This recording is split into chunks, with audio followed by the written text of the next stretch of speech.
The following podcast contains strong language, like what the actual fuck. Scarecrow Festival is like the most important day of the year. What? Daft Cow?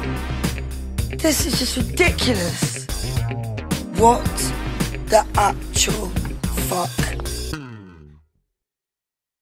Hey, what the actual fuckers, and welcome to WTAF of This Country podcast. Now, first, he's the man who I've just found staggering around the village marketplace, blocking cars and shouting at the kebab shop. It's Neil.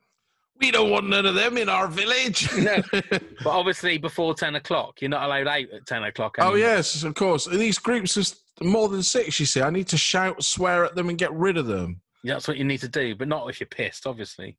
Why not? It makes anyway. I've got a lot more bravado when I'm pissed. Haven't we all? Haven't we all? Now, our superfan guest this episode is a journalist, writer, podcaster. In fact, he's co-host with past superfan guest Lindsay Bowers on the Is This Thing On podcast. And he's the author of We're Everywhere Us, charting Liverpool's 2014-15 season through the eyes of the fans. Please welcome Sachin Nakrani. Hey! Hello. How you doing, guys? We're doing very, very well, and it's a wet day today where we are. How's the weather with you?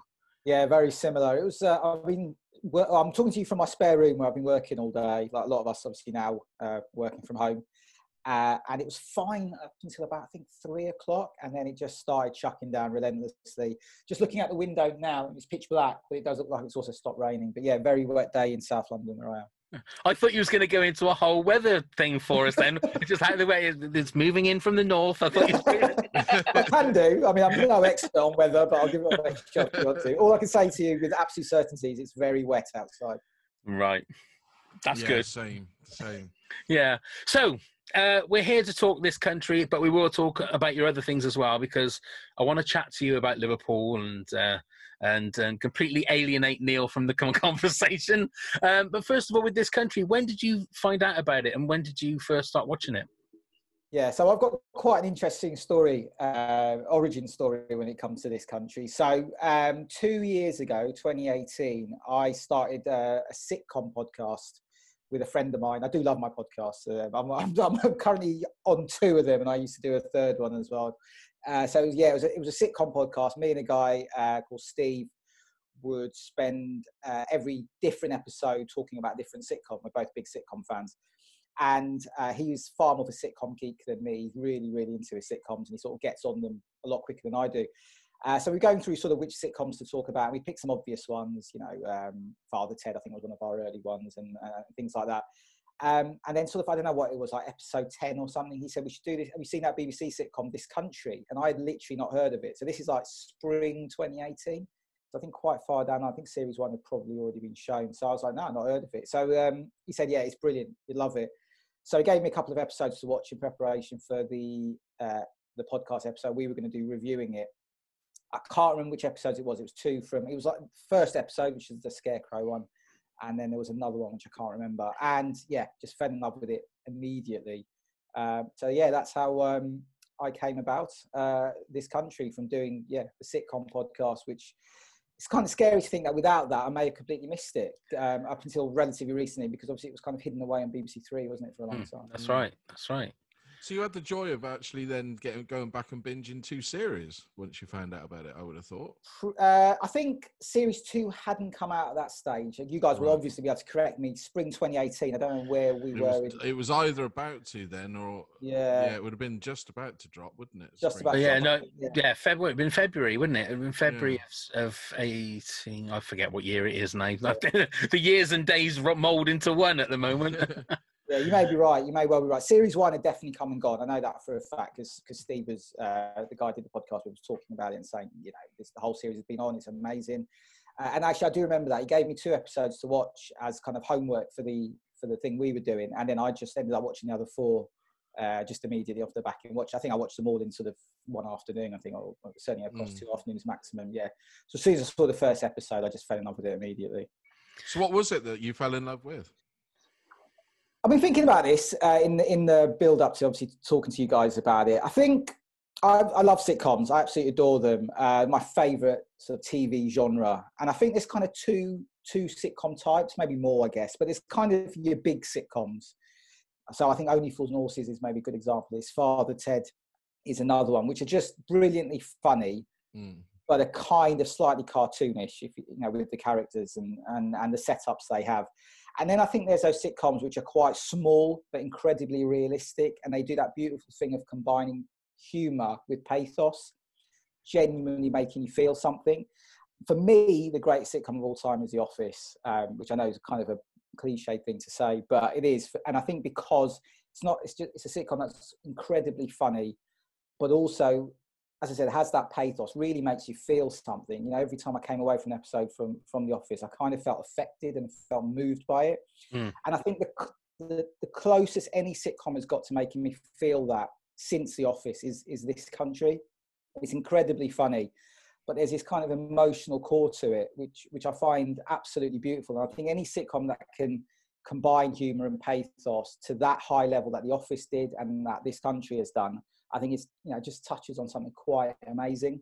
And I think that's the thing with This Country. It doesn't just make you laugh. Like, you know, a lot of sitcoms you can watch and just think that was really funny, and Seinfeld being maybe a good example. But there's no sort of depth there. And Seinfeld obviously famously had no depth because it was a sitcom about nothing.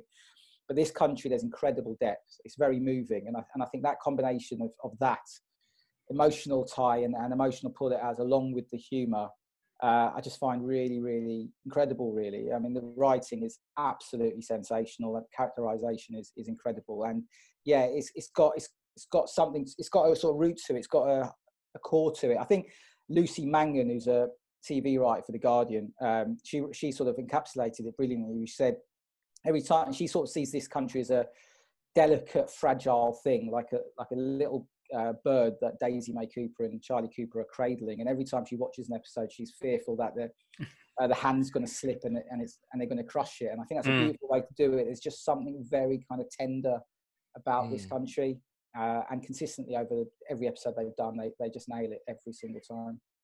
It's funny when you said that about This Country, because I was trying to think, and then you said about The Office, I was trying to think if there was something before The Office that had that same mixture. And the only thing I can think of that I've seen is that Peter Kay thing. I don't know if you ever saw that and can remember that.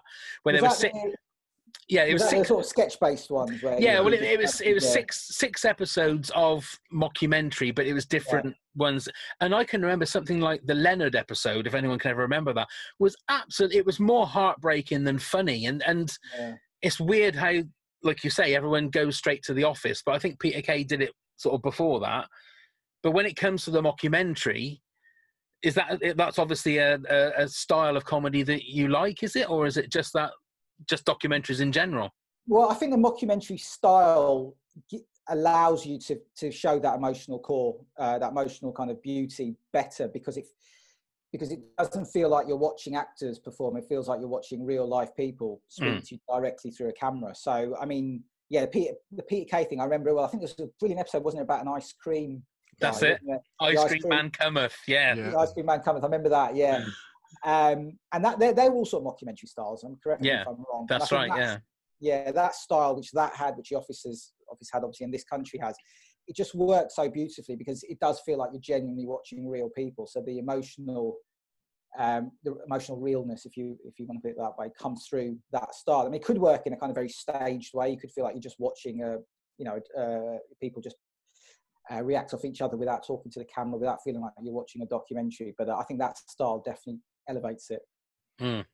So within This Country then, which characters do you resonate or like the most? Or I don't know if I have any characters I particularly like. I do think the Vicar is a sensational character. Paul Cheedy plays him absolutely wonderfully well, because I think it would have been so easy for him to be kind of Dibley-esque and be quite kind of a bumbling figure and quite, again, kind of cartoonish, as a lot of vicars sometimes are portrayed on TV. If you think about the Vicar of Dibley and Father Ted to an extent as well, people off the cloth are often portrayed in quite a kind of bumbly, cartoony way.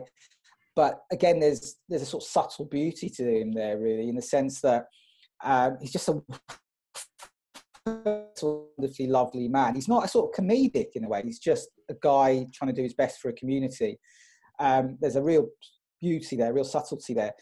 but he plays it perfectly because you can kind of see behind the eyes. There's this real kind of claustrophobic despair as well. I mean, obviously, as it goes on and he gets the job in Bristol and he's keen to leave, but I think you can kind of see with him that it's almost a front. That optimism is almost a front. I think he's a smart guy, the vicar, and he's aware that he's living in a community full of some real arseholes, basically.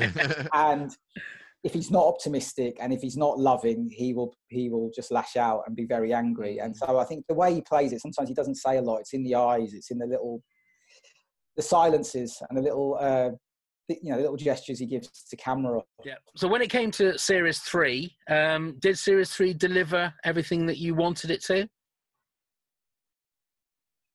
Yeah, I think so. I mean, I think going into it, you're obviously...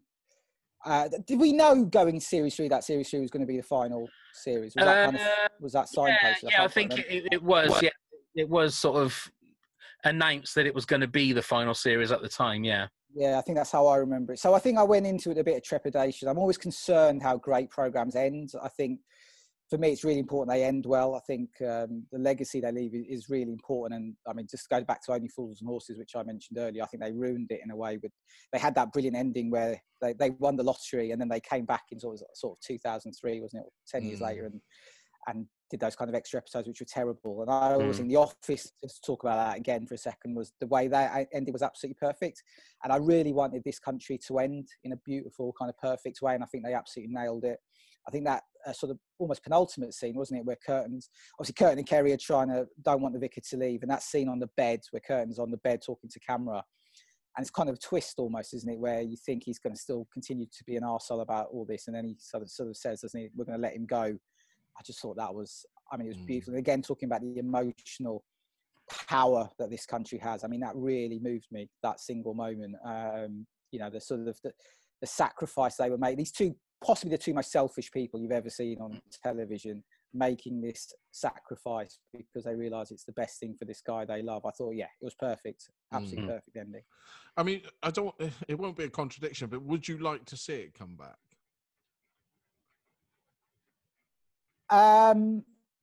Good question. Sort of, yeah. I think, I don't know, it felt like there's a bit more to go in it. I think I'd love to. I think with a lot of sitcoms, I think the danger is as the characters get older, the story around them becomes less interesting. I think you hit certain sitcoms. There's a sweet spot in terms of the age of the characters at the moment they are in their life. But I'd actually kind of like to see an older Kerry and Curtin, sort of in their 30s. What's happened to them? I would say, for instance, I wouldn't necessarily want it to come back tomorrow. If they were to come back in, let's say, 10 years' time, I think that would be really interesting. Where are they? I mean, what age do we know what age they are when series? We assume they're in their 20s, don't we? Yeah, sort of early 20s, I think, is the thing. The thing, I don't know whether it'd be sadder or funnier if you come and see them in 10 years' time and they're doing exactly the same thing. Or maybe it would be both. Maybe it would be sad and funny, the fact that they're still just wandering around in the village, doing nothing and loving life, basically. Yeah. Probably a bit questionable if they're hanging around with people like the kids again. There is that, isn't there? Yeah, well, they'd be older as well, so balance that. Yeah, but wouldn't they move on? Wouldn't they just get a whole new generation of kids?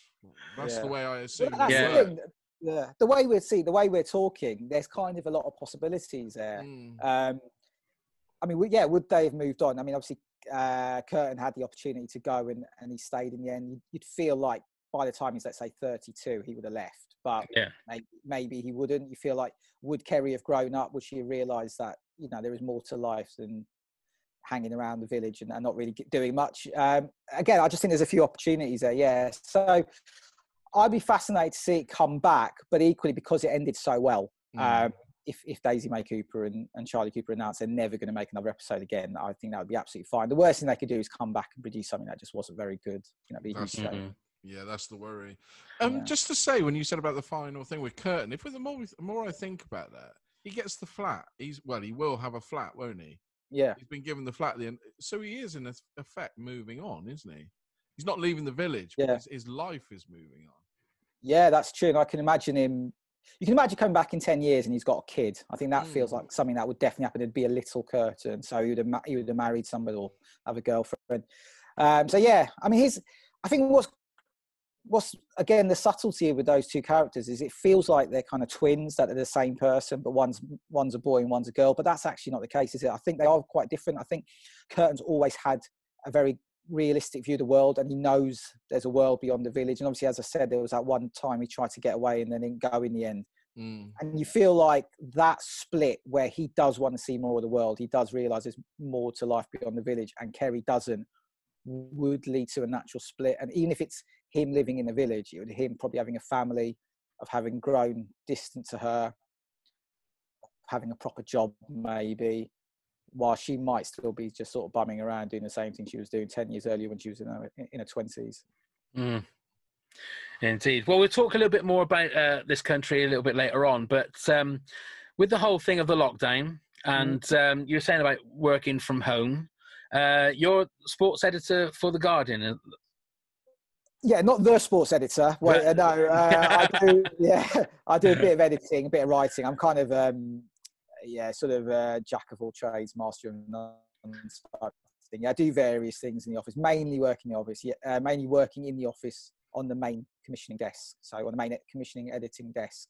So I edit the sports section, the actual print sports pages. Sometimes I'll be doing that tomorrow. Other days I'm commissioning articles, so working with the writers to come up with ideas and features and what have you, and pushing that process through. And then I do a bit of writing as well. Pre-lockdown, before this all happened, I was covering Premier League games pretty regularly, and then obviously lockdown happened, so there was no football for 3 months, and then the football came back, and I actually decided, because I'm quite flexible in how I work in terms of writing. I'm not a staff writer, so I'm not obliged to write. I've basically told sort of my bosses that I don't really fancy writing, because the conditions for writing at Premier League grounds now are really weird. I mean, you can't use the press room. You've just got to go into your seat and stay there. They kick you out after an hour, stadium and stuff, and it all just sounded really unpleasant. And I thought, I'll wait until we can do it all properly again. And to be a bit cynical, it's because when you do it properly, you get fed really well at Premier League stadiums. So we're not getting fed at the moment. That's the job. Won't be doing it, to be honest. What's your favourite stadium? That's a good question. What from a working point of view, or to visit, and either. Yeah, well, obviously Anfield is obviously my favourite ground, which we might talk about later. But from a working point of view, I always enjoyed going to the Emirates, Arsenal's ground. It's one of the obviously more modern grounds. It was built in 2006, so it's really well set up from a journalist's point of view, even from a spectator's point of view. I've been there as an away fan, and it's a great place to go. And I've got to say, Tottenham's new ground is stunning. It really is absolutely incredible as a stadium. It's a shame for them, their fans, that they've only just moved in and now they can't watch any games there.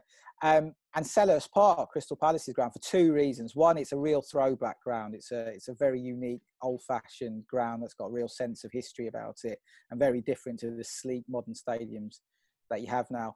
But also, it's just really convenient to get to. I mean, I can sort of door to door, it's less than an hour, just like a couple of very short bus rides, and I'm there. So, from a pure laziness point of view, I quite enjoy visiting. So, when you're writing for Premier League matches, is it easy or is it hard to be objective? If you're a Liverpool fan and you're covering just that, top of my head, a Man United match, is it very hard to be objective and say, well, they were pretty good today? Or is it something that takes training to do that? Not for me, no. And I think with a lot of journalists, not at all. I think I very easily go into work mode. So if I'm covering Manchester United, I do find myself instantly being quite objective about how they're playing. Because I think when you're there, you should take professional pride in what you're doing. So you should want to, and obviously not some journalists aren't. Some journalists, you can read the bias through their copy, but 98% of journalists, and I think this is something that people who read football journalism really need to understand, because I think every fan base thinks every set of journalists hates their club. It really isn't the case, honestly. Most of us just want to do a good job, edit in a professional way, write in a professional way. And obviously most of us do support clubs, but we really do kind of leave that at home when we go into the office or go to a stadium. And certainly for me, as soon as I walk into a ground, if I'm covering a game, my professional hat is on, and I just want to report on that game as accurately and fairly as possible. The danger, actually, when I cover Liverpool games, is going too much the other way. So, some people, you're so worried about coming across as a fan with a laptop, because I'm quite open, as you'll know on Twitter, about being a Liverpool fan. I'm so worried about sounding like a Liverpool fan when I'm covering Liverpool that sometimes I go too much the other way, and I'm quite harsh on them. All right. In games, it's hard to do at the moment because obviously they're so good, but in previous seasons where they've lost and not played particularly well, if I was being, if I wasn't a Liverpool fan, I'd probably be quite balanced and say, they weren't too bad today, quite unlucky, but I kind of go over the top a bit and kind of go, they were absolutely terrible. They really let themselves down. And that's just, that's sort of overstep you take when you're keen not to come across as as I said, as a fan with a laptop. We need to talk about VAR. And I'm going to talk in particular, which is nearly putting me off football. Obviously, the Tottenham Newcastle game. Yeah. That penalty decision. What's your thoughts on that? Well, I think we need to separate two things out, which is VAR and handball. Now, I'm against VAR broadly as well.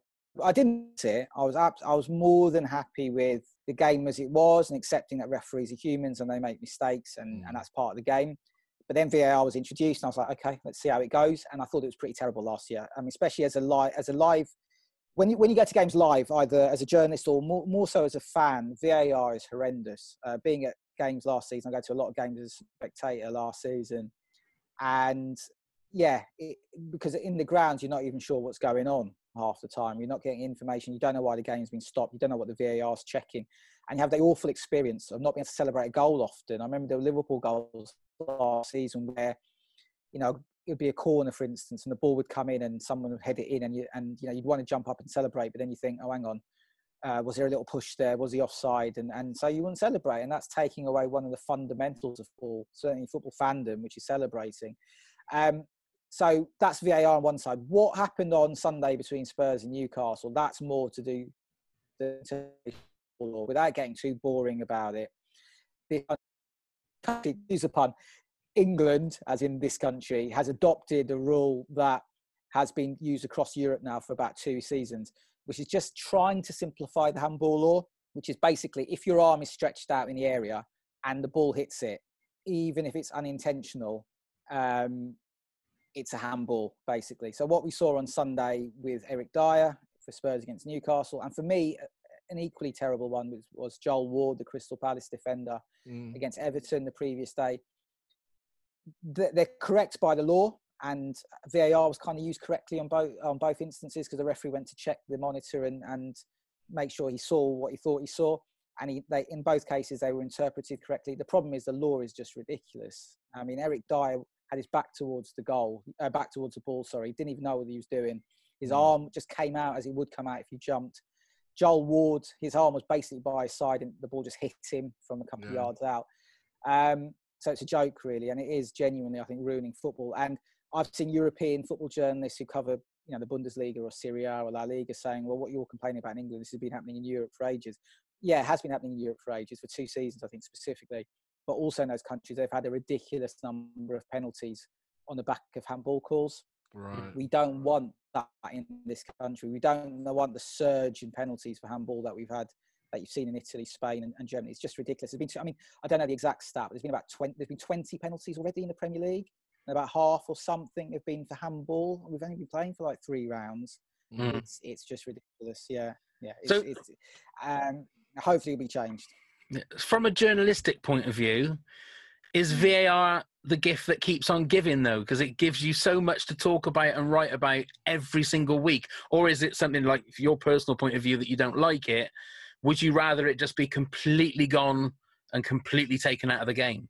Yeah, I'd love the VAR just to go tomorrow, personally. No, from a journalistic point of view, it's not great. I mean, I remember good examples. I covered Tottenham, Sheffield United last season. I think it was November-ish last season. And it was a really good game. It ended 1-1. 2 really good teams. Well, Spurs were quite poor on the day, but Sheffield United were excellent. But it was it was a real battle, a really good game. And ultimately, the main talking point was a goal that was disallowed through VAR. Sheffield United goal was ruled out because one of the players' big toe, was offside in the build-up to the goal, which is just absolutely farcical. He wasn't even the guy who scored the goal. He wasn't even the guy who assisted the goal. He was a guy who assisted the goal, if I remember right. But his toe was offside, so the goal was ruled out. And that's what you end up writing about. I think my first 4 paragraphs were about that incident. And it's tedious to write about. And also it involves, when you're a journalist, if you're at the game, going through the rules, checking the rules, making sure VAR was interpreted right, checking the name of the VAR, who's the VAR, who's the guy at Stockley Park watching. It's just so boring and tedious. And it's certainly not what I got into football journalism to do, is to write about refereeing decisions and decisions being made by a guy watching the game from an office in Watford or Heathrow. Yeah.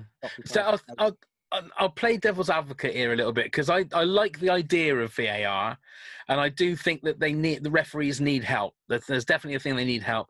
And the thing is, with me, it gets, even if it's a quarter of inch offside, it's offside. Yeah. The trouble is that you've got technology, in theory, that can tell you that something is a quarter of. It's when I hear professionals and they'll say, but he was only just offside. Well, yeah, but he was offside. And that's where I come from, is the fact I think that VAR has been a joke. It's just been an absolute joke from the start. But the idea of it is really good. It depends what you want from football. Do you want accuracy as accurate as it can be? Do you want accuracy to be as close to 100% as it can possibly be? Or do you just want a game which flows really well and you accept that errors are made in that game? It purely depends on what side you come down on. Now, I have always come down on the side of saying, look, it's maddening when you watch a game and a referee makes a poor call. But overall in the season, how many real howlers are there? There's a few calls where you go, oh yeah, he was onside, the referee missed that, but you kind of accept why the referee made the bad call. You know, it's marginal. The odd dodgy penalty call, but again, it's subjective. You're like, well, I can see why he's giving it. Okay, I wouldn't have given it. You probably shouldn't have given it, but I can see why he's giving it. Those happen all the time. Most of us just shrug their shoulders about it. The thing that VAR was brought in for was to cut out the howlers, the absolute head scratching, head banging, you know, the decisions that make you bang your head on a table, make you want to sort of rip your eyeballs out. Those type of decisions. How many of them actually happen in a season? There's not really that many, I don't think. And so we've brought in all this technology to deal with those. And what it's actually led to is micromanaging the tiny little decisions that we were all sort of okay with anyway. I mean, look, if a player scores a goal and it's ruled out for offside because his toe was offside, just give him the goal. I'd rather just have the goal and it being technically incorrect than having the goal not given and us having to wait for 2 minutes while the decision is reviewed and made. And also, as I said, as a fan, not being able to celebrate the goal or celebrating the goal and then having that celebration taken away from you because actually it hasn't stood. I mean, that experience, I've experienced that where you've celebrated a goal. Liverpool, there's a couple of Liverpool examples last season, and then you're like, oh no, it's been ruled out because Roberto Firmino's knee was offside. I mean, that's a horrendous feeling. It's not what any of us who got into football want. We want the spontaneity. For me, one of the reasons football is a great sport on earth is because of the way it flows. It's not stop-start like, let's say, American football. I love cricket. I'm a big cricket fan, but let's face it, it can drag on a bit. Football is just perfect in terms of its length and its flow. Those two things were nailed decades ago. Why we're tinkering with it, I don't know. And yeah, to answer your original question, I'd get rid of it. And I do understand your devil's advocate point of view. It's a very valid argument. But personally, I don't care about maximum accuracy. Right. I think the problem we've had is we've had so many people demanding, the most vocal people have been those demanding accuracy, those people who say, I want consistency from referees. And they've ultimately got their way. And in my opinion, they've ultimately, I wouldn't say they've ruined football. That's probably a bit over the top. But they've diminished its sense of enjoyment. So why do you support Liverpool? I was just about to ask the same question. I support Liverpool. My dad, actually. Yeah, he was. So he's part of the Asian community that was in Kenya, in Africa. He grew up in the when would it be? In sort of the 50s and 60s there. He moved to this country in the 70s. His entire family, so all my uncles and aunts on my dad's side, moved to this country in the 70s. And I got into football in the very, very late 80s. So I was 8 in 1989. I think for me, that's when I fell in love with football. I remember being at school, just sort of falling in love with it over kind of a little period of time. And I mean, obviously, these might be false memories, but I'm pretty sure this happened. That there was kids in my class. I was kind of late to it. It feels like I was late to it. That other kids in my class were into football before I was. And then I got into it, and I said to one kid, which team should I support? Because everyone supported a team. And he said, you support, he sort of said it as a statement of fact almost, you support the team your dad supports. So I went home, asked my dad who supported, and he said Liverpool. And it wasn't actually, you mentioned the book I did in the intro to this. It wasn't actually until I was doing the book that I actually asked my dad why I supported Liverpool, which is ridiculous because that was like 2014, so not that long ago. And I remember calling him one day on the way home from work and saying, so this is 2014, so literally 6 years ago, saying, Dad, why do you actually support Liverpool, having not asked him for the previous kind of 33 years of my life? And he told me the story, and it's quite bizarre, really. He said that when he was growing up in Kenya, he was a mechanic in Kenya, in Mombasa, in Kenya. There was kind of an amateur league that used to be played near the garage where he worked. And he sort of grew a fondness for a team that played in this league, and they all wore red, and they called themselves Liverpool. And he didn't know where Liverpool was. He didn't know what Liverpool meant. So he didn't really question it. He just supported them, and they were called Liverpool. And then he came to his country, as I said, in the 70s, and realised there was an English Liverpool, and actually the team he'd been supporting in Kenya was named after them. So he just transferred his allegiances over to Liverpool. And he's not a massive football fan. If you asked him who you support, he'd say Liverpool, but he's not that arsed. But yeah, once I fell in love with football, I was sort of well and truly hooked to it. And by consequence, well and truly hooked onto Liverpool as well. And so, yeah, supported the club ever since I was, I would say 8 years old. The first real memory I have is that Michael Thomas game, the Arsenal game in '89. You know what? I was stood off on a downer. I was stood on the cop that night. Really? I was stood on the cop that night. Yeah, because that obviously was the year of Hillsborough. Yeah. And I wish I could remember how we got tickets for that, because it was the game. It was the game to be, and we live in Gloucestershire, so I cannot remember how we got tickets for it. But I'd organised a 5-a-side tournament to raise money for Hillsborough. Oh wow! So I had this massive celebration cheque for £500 that my whole idea was I'll go in there and Kenny Dalglish will be there to accept the cheque. I go into this little area thinking this is it and this guy came up and took the cheque, or took the actual cheque, left me with the big cheque and said thank you very much, and then I went back. I just come back out where the hordes of all the Liverpool fans were, stood up on the cop with still holding this big fucking check. And you're in the middle of, like, I think it was it 16,000 people at that time all stood up. And it got to the point where it was like half time, and I didn't realise. I was there with my mates. There's like 4 of us all together. And I didn't realise that nobody went, if they wanted to go to the toilet, they didn't go out to the toilet. They just went to toilet where they stood. Yeah. Absolutely. So I'm looking down at my check thinking, well, at least it's something I can keep hold of. It's it is just gone all manky and mushy. And I look behind me and there's this Scouser with his thing in his hand going, "You're like there, mate," and he's just pissing all over my check. What a story. And I thought, well, that's incredible. I thought the night can't get any worse than this. And then fucking Michael Thomas turns up in the 90th minute, and I've never seen so many grown men cry. I looked around me in disbelief, and there were all these men and women just crying, thinking, I don't believe this, because we were going to go out into Liverpool that night and have a great time with all the Scousers, and it's going to be amazing. And it was, what a shit show of a night that was. Oh, my God. Was that your first game at Anfield as well? No, my mum and dad took me and some school friends in 80... We played Forest and we won 2-0, and Craig Johnston scored both goals. I think it was something like 83, 84, something like that. And then that was my second game at Anfield. Yeah. How old have you been in 89? 89, I'd have been 20. I was 20 in 1989, yeah. Wow. I'd have been coming up to 20. I was been 19, so... What a story. Yeah. So you're in the Kop, and one of the most iconic nights in English football, having someone piss on a giant check that you're holding. Yeah. I tell you what, that's one of my biggest regrets, is I never got to stand in the old Kop. And my first ever game was Blackburn at home in December '92.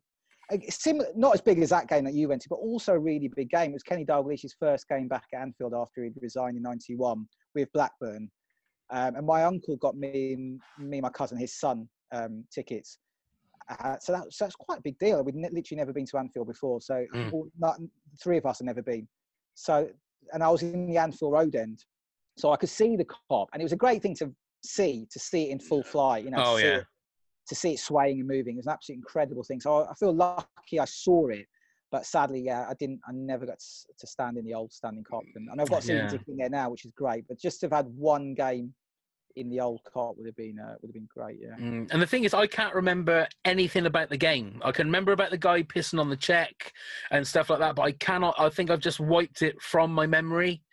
Because it was such a night that was it was filled with so much promise and so much celebration, and I already had the excuses for my work about I'm not going to be going in the following day because I will still be in Liverpool, and none of that happened. I went to work the following day, and it was just and then we bought him.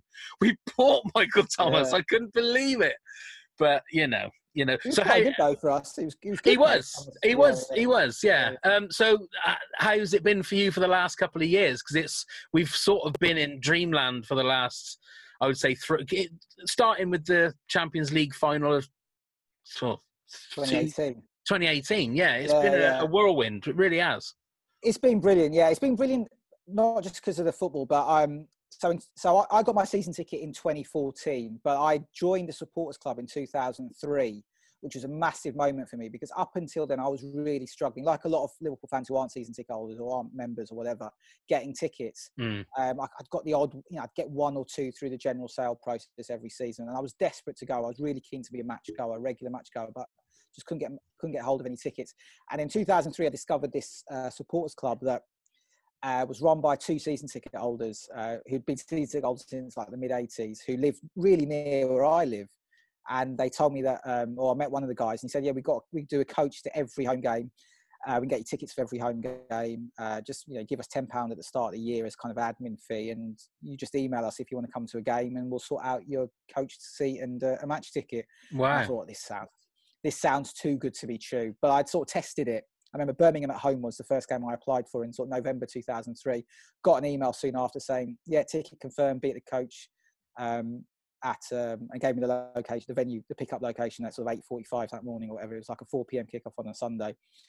And even then I was like, I'm not sure, this sounds too good to be true. But I turned up, the coach was waiting, the guy who I'd met was waiting. And 17 years on, I'm still part of that same supporters club. Wow, that's good. It changed my life, yeah. And for years, I was going up and down to Anfield with them, going to loads of matches, and got my season ticket in 2014. So I still travelled with the supporters club. I had my own ticket now, and I just made loads of really good friends through the club. And the last few years, we've started to go to a lot of European games as well. So that season where we won in Madrid, I went to I think every European away except Porto. 2018, I went to quite a few of the aways. I went to Moscow, I remember, at the start of that run, and went to the final as well. I'd gone to Istanbul as well, but that was kind of on my own. And I think what's been lovely the last couple of years is not just going to these amazing games and watching us be amazing domestically and in Europe, but doing it with my mates. Like the sense of camaraderie in the group, in the supporters club is as good as it's ever been, and the team is as good as it's ever been in my lifetime. For those two things to come together has just been amazing. And that's what's made the last 6 months absolutely heartbreaking. I'm so missing going to the game.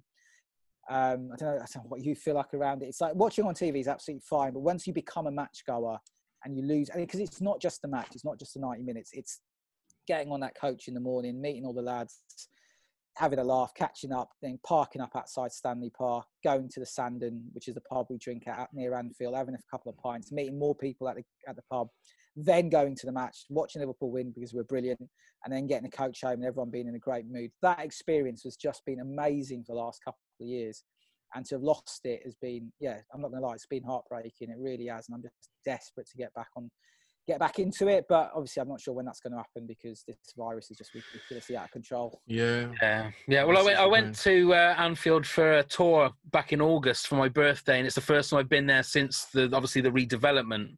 Yeah. And it was absolutely stunning. I mean, it was just beautiful just seeing how everything, because before it was just the terraced houses, around, and we stayed like 4 streets away in one of those little terraced houses, like an Airbnb, and I just sitting in the living room of that, I thought to myself, God, I wonder what it must have been like, even just being sat here, say Liverpool, Barcelona. you would have heard the crowd. You know, it must be amazing. I must try and get down there to see him again. But what do you think with the way that the season started? I know, and apologies all you listening that if you're not a football fan, and we've alienated a lot of you in this episode, but we very rarely talk football on this podcast, so apologies for that. But we've had a good start this season. How do you think it's going to go with the way that everybody else has started? Yeah, no, it'd be brilliant. I mean, the Arsenal game, as of recording, the most recent game we played was the Arsenal League game where we won 3-1 and we're really, really good.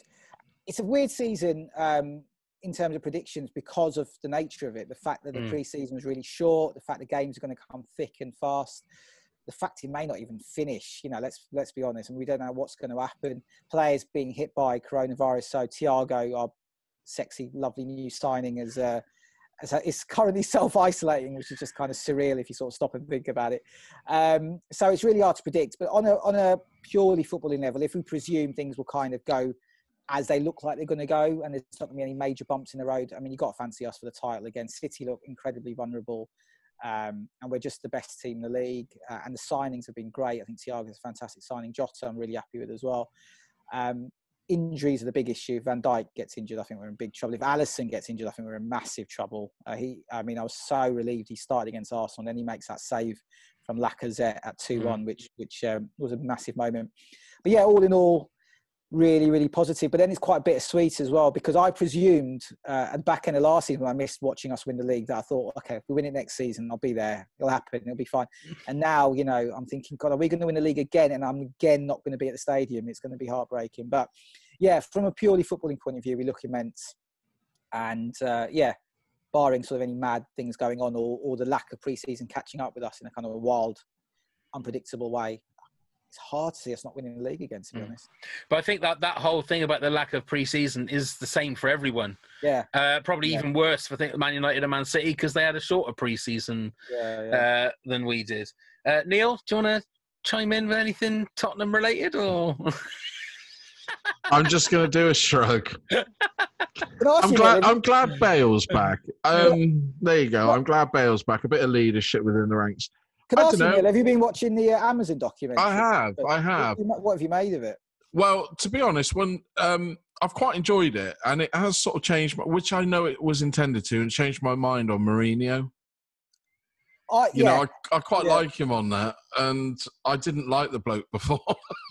I was never a Mourinho fan, so when we appointed him as manager, my heart did sink, and I thought, oh. But I'll give it a go now when he's here. But the TV series is great. I know people that aren't football fans and have watched it and have really enjoyed it. So I've really liked it. I think I was wary about going into it. I wasn't actually going to plan to watch it. I thought it was going to be really glossy and just kind of an advert for Spurs. And it is, in a way, as you say, the way it's been edited. It is a bit of a brochure for Spurs. But actually, I think there's been some really genuinely interesting insight. I think it's been quite raw at times. Like the argument with Danny Rose that Mourinho had, I thought was really interesting. And a few other little moments have been quite good. A bit of back, looking in the dressing room pre-match and half-time's been interesting. And I'm like you, for my sins, I'm sort of warming to Mourinho a bit. I kind of get it. When you kind of get the charisma. Yeah, everyone talks about when you see him interact with the players. Although I still wouldn't want him anywhere near my club, I've got to be honest. But I do get it a bit more with him. Yeah, no, I just think it's been actually a really good watch. So how do you think we'll do this season? I think Bale's a massive factor. If he's going to be hungry. I don't think his attitude is not going to be a problem. He's gagging to do well for Spurs. There's no issues there. He'll need a bit of time to get his fitness up. But as long as he's used right and Mourinho doesn't go full Mourinho and somehow alienate him or end up playing him at right back or something stupid like that, I think he could be huge for Spurs. Actually, I think top four is definitely up for grabs for Spurs. I still think City will sort of get in there because they've just got so many good players. I think that sort of by hook or by crook they'll get in there. I think we should be fine as well. But then I think it's kind of between Spurs, Chelsea, Leicester, United, and Chelsea, and Arsenal, I should say, the obvious kind of candidates for the top four. But I think Spurs are pretty much on par with all of those teams. I mean, Chelsea, I was really worried by their transfer business. I thought, bloody hell, they've signed really well. And maybe I'll come to regret what I'm going to say next. But actually, I think they're going to struggle this year largely because I don't think Frank Lampard's actually a very good manager. I think he's kind of... a lot of people were saying this, but I was like, no, I think he's quite good. I think he's done all right. He did okay at Derby, but actually, I think he's a bit shit, actually. And I think that's going to ultimately cost him. Yeah. We should talk about Swindon Town, actually. Kerry's team. That's what we should have been talking about. Damn. No, we'll leave that for another podcast. We'll leave Swindon Town for another. Right, before we carry on, we're going to have a little bit of a quiz now, Sachin. We're going to play Kerry or Curtin. I'm going to give you a line of dialogue. You need to tell me whether you think it was Kerry or Curtin that said it, okay? So there's 5 of these. Okay. Here's number 1. Have you taken something? That sounds like Curtin to me. That is Curtin. Well done. That's in The Vicar's Son, when the Vicar's Son has popped a pill and he's there while he's fishing. So that's so good. 1 out of 1. Number 2. Please don't get slugs over. He'll never leave. Oh, that's a tougher one. I think I'm going to say Curtin again. It sounds like something he would raise, whereas Kerry would be a bit more chilled about slugs being over. So I'm going to say Curtin. That was actually Kerry. Oh, was it? That was in Mandy when they're trying to find out who Rob Robinson was. Okay. Question number 3. Quick question for you. Kitchen colour, teal tension or mellow sage? That's a quote, is it? That's a quote. Quick question for you. Kitchen colour. Yeah, I wasn't saying quick question for you. Yeah, I was and tangent. Could you help me on this decorating, please? Okay. And I quote. Quick question for you. Kitchen colour, teal tension or mellow sage? End quote. Oh, that's a tough one. I wasn't asking you for my personal. Yeah, we've stepped out of the quiz for a second for a bizarre reason. I'll say Kerry, but really not sure on that one. That was Curtin. That was Curtin in the very last episode when he's trying to get the colour for his flat. Okay, so 1 out of 3. We're on to number 4. I get out amongst people. I kiss babies on the head. So that is definitely a quote. That is not what I'm saying. Just so you know. I'm going to say Kerry. That is Kerry. Well done. In the last episode as well, when she is the Harvest Queen. Is it Lord of the Harvest? Lord of the Harvest. Okay, last one. I actually don't want to be harsh, Vicar, but I think you might have Munchausen syndrome. It's a great line, whoever said it. That sounds like something Curtin would say. That is well done. 3 out of 5. That was in the aftermath. Well done. Very respectable. Very respectable. I'm gonna have to check with Lindsay and see how many she got and see if you beat her or not. I hope I did. Yeah. I should have checked beforehand. That's my main objective: is to come on this podcast and beat Lindsay in that every Curtin quiz. That's the only reason I want. So just going on about, you said about how you love podcasts and stuff.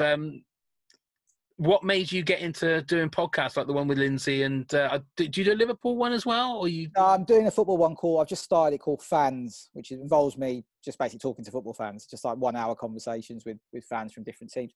I love podcasts. Yeah, I really fell in love with them a few years ago. And I don't know what it is. I can't put my finger on it. I listen to a mix and I listen to a few football ones. I listen to comedy ones like yourselves and like the Richard Herring Leicester Square one and Rule of 3, which is great, and a few other ones. And I've always got about sort of 6 on the go. I don't always listen to every episode of every podcast, but I don't know. I think it's the intimacy of it. I think, I'm always listening to stuff. So for my sins, I don't read a lot, but that's partly because I read a lot of work. So in my spare time, I don't really want to read because I'm just, words are such a big part of my job that I kind of want to move away from them. So audio has become a big part of my life as I've got older.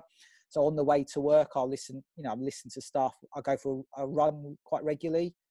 So I'll have something on the go. And it can be music, but increasingly over the years, it's been podcasts. And I think it's the intimacy of the experience, the variety you get through podcasts, and having sort of fallen in love with them, I then decided I wanted to get into them. So I did that comedy one for a bit, which didn't last very long. Won't go into the reasons for it, but let's just say it's got nothing to do with me. The other person may be to blame, but I won't go into that one. And then I started the one with Lindsay, which has been great. We're taking a pause on that at the moment, but that still exists, and we'll get back into that at some point probably. And doing this one at the moment. I think for me as well, it was I was interested in the recording process as well, the recording, producing process. I wanted to sort of learn how to do that. And by learning to do that, you then obviously automatically you think, well, I'll do a podcast because I now know how to record one. So I'll actually do one. So that's how sort of the one with Lindsay, Is This Thing On, came about. And I've taken it on with the fans one I'm doing, the football one I'm doing as well. So yeah, I just sort of love them really. I just, there's been an explosion, hasn't it, the last few years? I mean, there's about 7 billion podcasts out there. Everyone's got one, haven't they? I think, but which doubled after shutdown. Once shutdown, everybody was doing a podcast, weren't they? It was like the thing to do. Yeah. I mean, what about from your guys' point of view? I mean, I presume you're fans of pods as well as producers. Absolutely. I mean, I'm pretty much the same as you. I've got the same, probably 6 podcasts I listen to every day. The ones that Guardian Football Weekly is one of them, obviously. There are so many different ones, but it's like, I mean, we've been podcasting for 7 years now. Wow. And at one point, I think we had about 8 podcasts on the go at one particular time. We just got... Well, trying to find that niche, wasn't it? It was trying to find exactly where you were going and what you were doing. So, but I think it's the way that we're doing a podcast, so our product is exactly the same in theory as Joe Rogan, who's just managed to get $100 million from Spotify. We can both get into exactly the same people's ears, and ours is a fraction of what his will make and his costs and all that sort of stuff. But you still got to come out with the same thing, if you like, the same product, which is what I love about podcasts, and that anybody can do it. Yeah, well, I remember speaking to a guy called Chris Skull, who's 1/3 of my absolute favourite football podcast, which is called Quickly Kevin Willie Score. Yes. 90s football podcast, which I absolutely adore. Great one. He was actually a guest on my most recent guest on the football podcast I do, but I interviewed him about 2 years ago for a Guardian piece about football podcasts. So I wrote an article about them, and I interviewed him for that piece. And he said on that when he was growing up, he wanted to be a radio DJ. That was his dream, but he just couldn't find a way into the industry. Because of as he put it, because of the gatekeepers that are involved. He just couldn't make a break into it. And he says, doing the podcast, and he's done not just Quickly Kevin, he's done a couple of other, he's a West Ham fan, so he's done a West Ham one as well. He goes, it's just giving him that route to fulfill his sort of childhood dream. And there's a real meritocracy with podcasts where, as you said, anyone can do it. And you can find a little audience that absolutely loves you, and that's great, and that can be really rewarding. Or like, as you say, Josh Rogan one, you can find a massive audience which then allows you to make loads and loads of money, which is great as well, obviously. But either way, you create your own little product that you're really proud of, that allows you to get yourself out there and build up a little bit of a following, and it's really, really rewarding, I think. Yeah, I agree. Absolutely. Okay, right, final This Country question. What with the fact that they have sort of officially said that there's no more, how do you feel about the impending US remake of This Country? Oh, I think it's going to be absolutely horrendous, personally. Yeah. Interestingly, I was reading an interview. I'd read it ages ago, and I read it again in the build-up to speaking to you guys with I think Alice Jones, who's a TV writer for The Independent, and done with Daisy May Cooper and Charlie. And I mean, you guys might be aware of this, but I think you guys probably almost certainly aware of this, but the pilot of This Country was horrendous. Apparently, it's gone down as one of the worst pilots in TV history. Yeah, well, it's originally called Kerry. That was the thing. It was a completely different thing to what This Country actually is. Yeah, and I think she was saying, was it because it was sort of done through NBC and the BBC or something, or there was certainly an American version of the pilot. The American TV had got involved in the pilot or at the early stages. And anyway, she said they turned it into like the OC in the Cotswolds, and it was just lacked completely the vision they had for the show and ultimately what the spirit of the show is. And I just think an American version, I just don't think they're going to capture the spirit. I mean, the American Office is really good. I mean, I know loads of people love it. I think there's lots of people who think it's better than the British one. It's great and I enjoy it, but for me, it's still a bit American. I know it sounds like an obvious thing to say.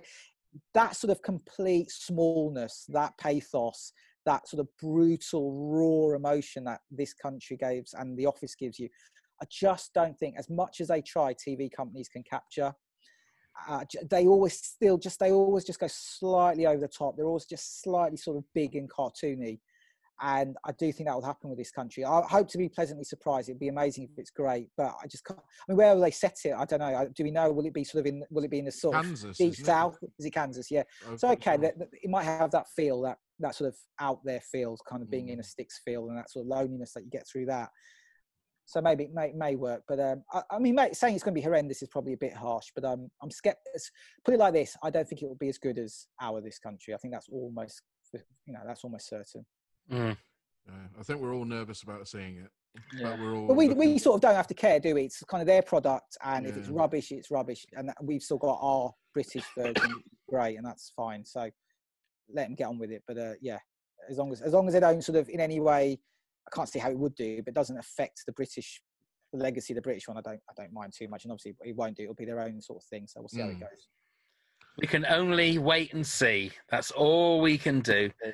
Sachin, thank you very much for spending some time with us. It's been awesome. Really, really nice to chat to you about Liverpool and about how great we are and about the fact that we're champions.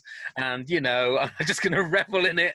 Just going to revel in it for a little bit longer, because I have to admit, I never thought I'd see us win the title again in my lifetime. So it's... it's just great, isn't it? It's a great time to be alive in some ways. in other ways, yes, everything's a real shit show. And oh my God, what are we going to do in the future? But thank you so much for spending some time with us. We will put the links to your podcast in the show notes. So if anybody wants to listen, then they can just click away on that. Like I say, thank you very much, Sachin, for joining us. Absolute pleasure. Thanks, guys. Thank you. Thank you. Neil, do you want to get on with your little bits and pieces? Oh, of course I will. So you can find us on all the social medias under This Country Pod. Please do give us a like, a click, and follow us. You can email us if you have any questions or you'd like to chat to us about anything This Country related. Please do at WTAF-thiscountry@hotmail.com. And also we have a website where it shows all our content, everything else on there, plus tickets to our live show. Our final live show is for sale on there under WTAFpodcast.com. Well done, Neil. It's like you've practiced that. In the mirror. Every day. Don't mention that newspaper. And don't forget to go to patreon.com/WTAF if you want to support the podcast. Loads of different things for you to join in, different levels and rewards and all of that kind of gubbins. Patreon.com/WTAF. Wonderful. Thank you, Neil. Thank you, Pav. Thank you, Sachin. Thank you. Thank you. Thank you very much for listening, and go and get plumbed, you fuckers. Scarecrow Festival is like the most important day of the year. What? Daft cow? This is just ridiculous. What the actual fuck?